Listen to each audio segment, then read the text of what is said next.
As mentioned in the last video, imagine that your home hides a dusty secret, which is the central pipe. Alex. And Alex has just completed a deep cleaning. Now let's take you to find out.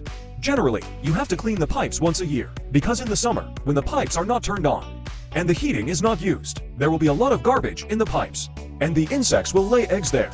A lot of these dirty things. So our recommendation is to clean the pipe once a year. In the winter, it is very clean, and the air is a little better. If not, what will be the problem? If you don't know, when you turn on the air conditioner, when you turn on the heater, in September, when you turn on the heat, the house is full of dust.